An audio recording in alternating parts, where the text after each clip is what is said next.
Maasim kilig mga boss. Tingnan mga boss. Para talaga ang isang tunay na cook mga boss.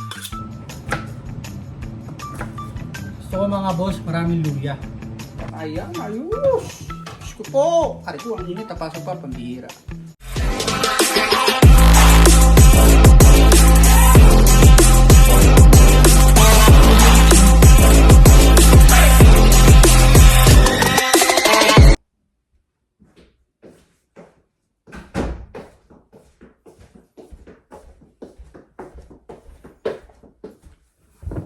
Kamusta mga boss? Nawa po ay safe ang bawat isa sa atin mga boss. Kung nasan man po kayo ngayong oras na to mga boss. Ngayong araw na to mga boss, magluluto tayo. Isa sa mga paborito ko. Pero dito ko lang to nakakain mga boss. Sa Canada dahil mahal sa Pilipinas. Magluluto tayo ng pinaasimang pampano mga boss. Oh, sa totoo lang mga boss, dito lang ako nakakakain ito. Kasi hindi natin afford makabili nito mga boss. Mahal to sa Pilipinas eh.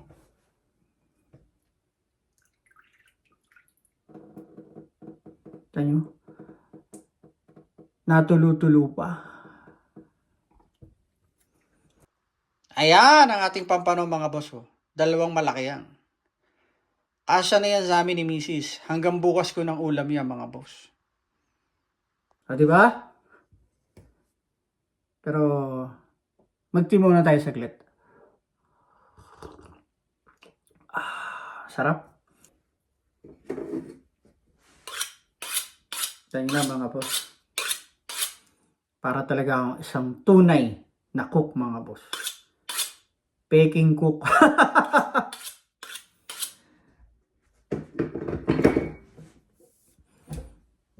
Okay.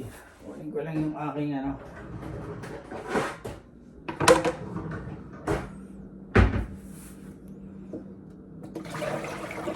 Yun ang pinaka gustong-gusto kong luto ng pampano.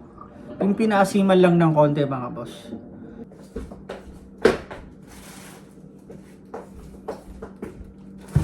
Meron tayong kamatis.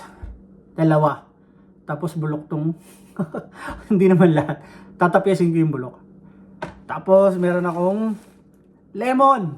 Tingnan natin ang konting lemon. Luya. Ito pinaka gusto ko to eh. Luya. Isa rin yan sa nagpapasarap ng aking pinaasimang pampano. Tapos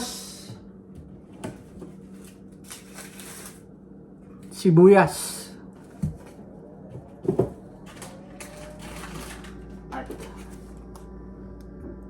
Mamasitas. Mamasitas. Baka naman. Konti lang nilalagay ko nito mga boss. Yan.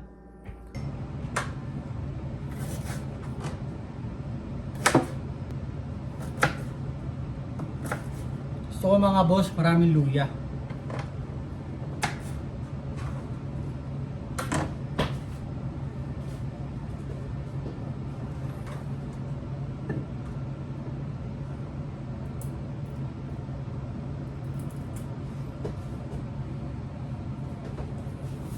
Alam ko meron pa ako dito na tira.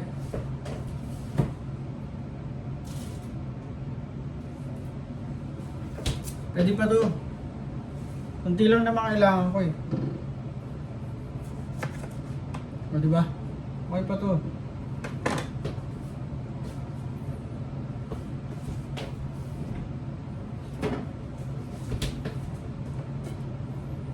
Seal lang natin itong bulok.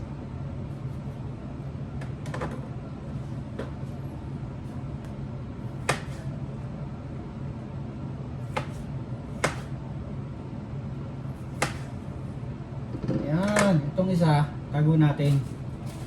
Ba? Okay pa to eh.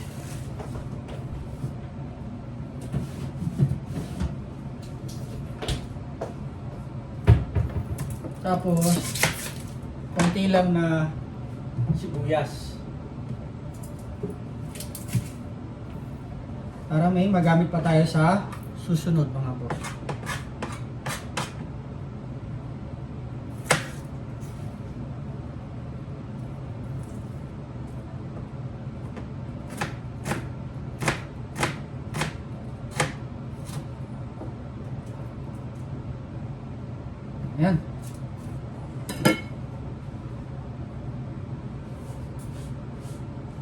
Yan lang. Yung ating rekado mga boss, yari na. Ngayon, magpapakulo na tayo. Mamaya na natin ilalagay itong pampano para hindi agad madurog.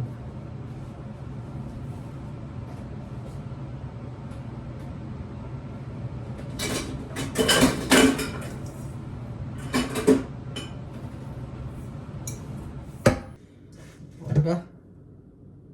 Kasi ba? Pwede na.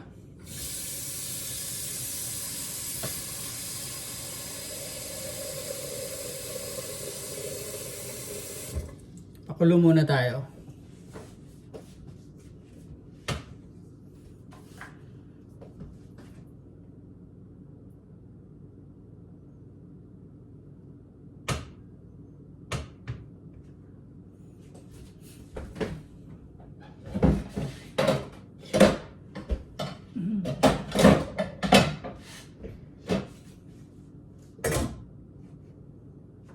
Ayan.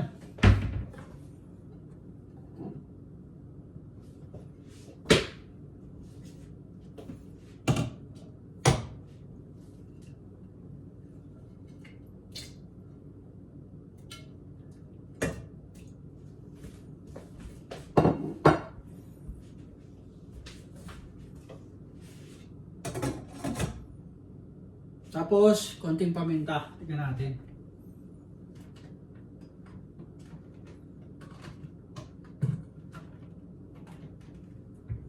Ano ba? Black pepper.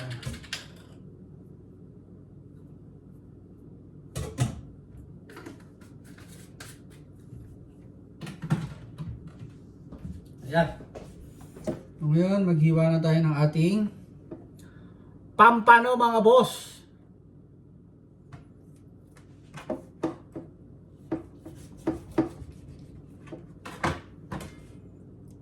Tanggalan muna natin ang bituka sa loob.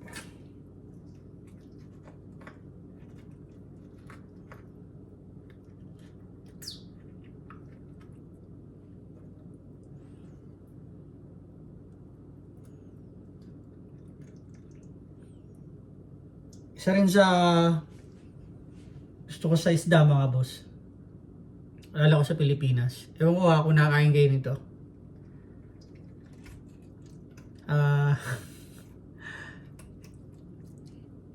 Hito mga boss. Nakakain ba kayo ng hito? Masarap din yun mga boss.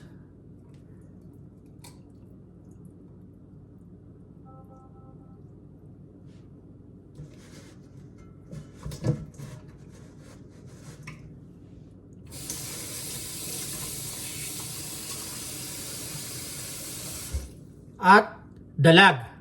Kung ikaw ay taga Laguna, alam niyo yung sinasabi ko, hito at dalag. Alam ko marami din naman sa ibang lugar sa Pilipinas na nag-aalaga ng hito. Pero yung hito na sinasabi ko, yun yung literal na pinibingwit mo sa may ilog mga boss. O kaya doon sa pispan.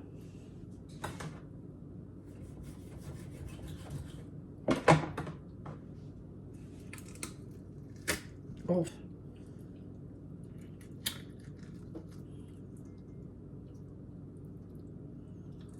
Kalibasa, taga-Alamba ako.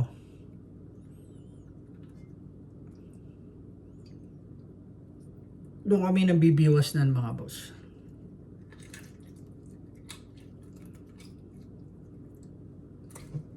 Ayan, yari na.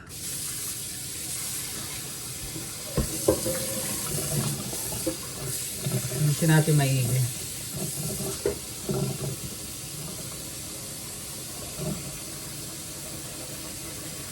Oops.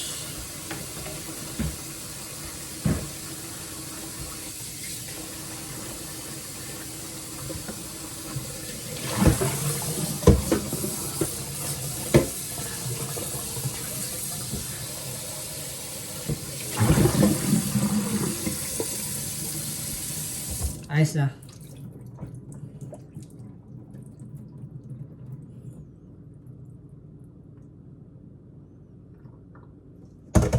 Ay, nalo.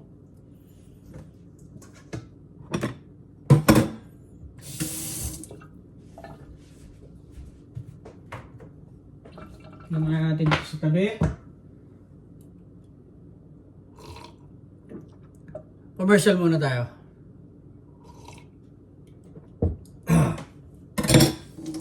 Ito tayo mga boss. Para mabawasan ang ating kalat dito sa lababo.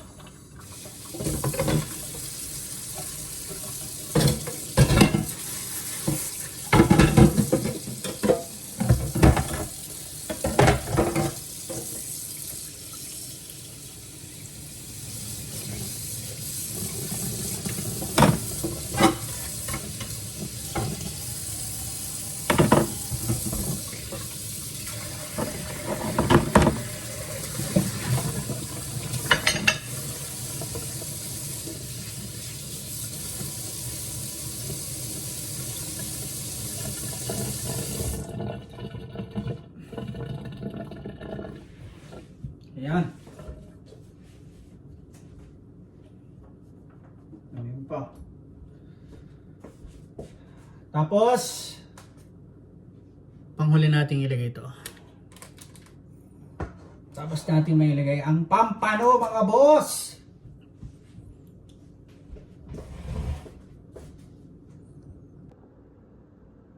Ayan na.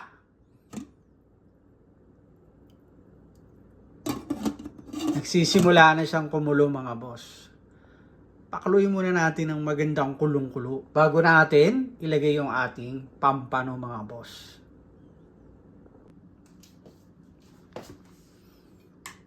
Ayan na! Ito naman ang ating titiklopin.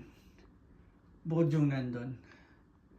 Baka sa isang araw, tanggalin na namin yung Christmas tree namin.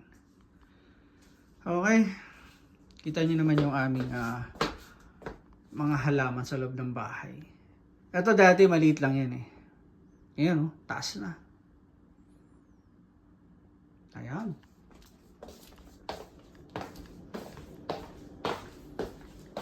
Ayun na.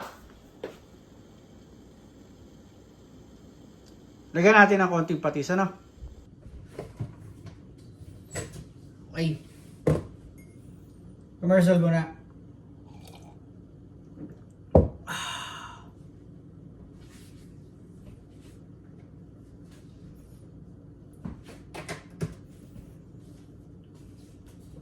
Salin mo dito.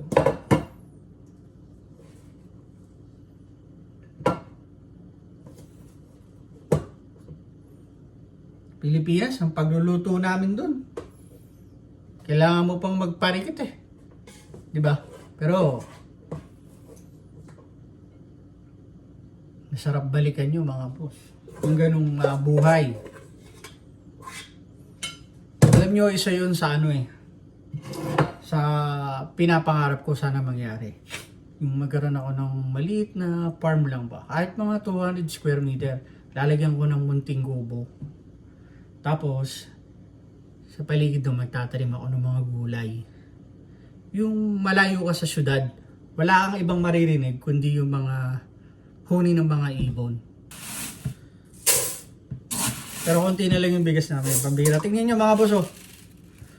Pero meron ako dyan. Dalawa. Dalawang sako pa. Natig, hindi ko alam kung 20 kilos to, 24 kilos.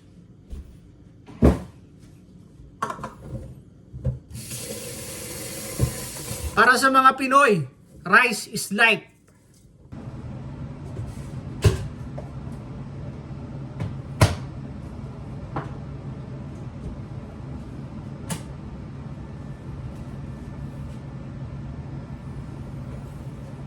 Ayos na.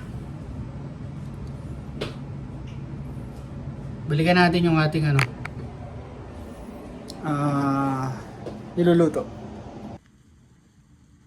Ayan, kulong-kulo na. Lagyan na natin yung ating pampano.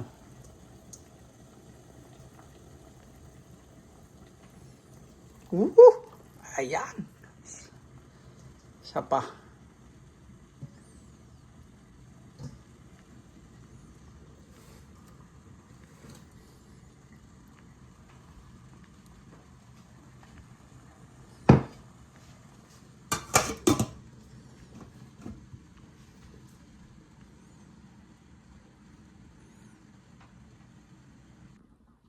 Tikman na natin mga boss. Ang bango. Asim na asim.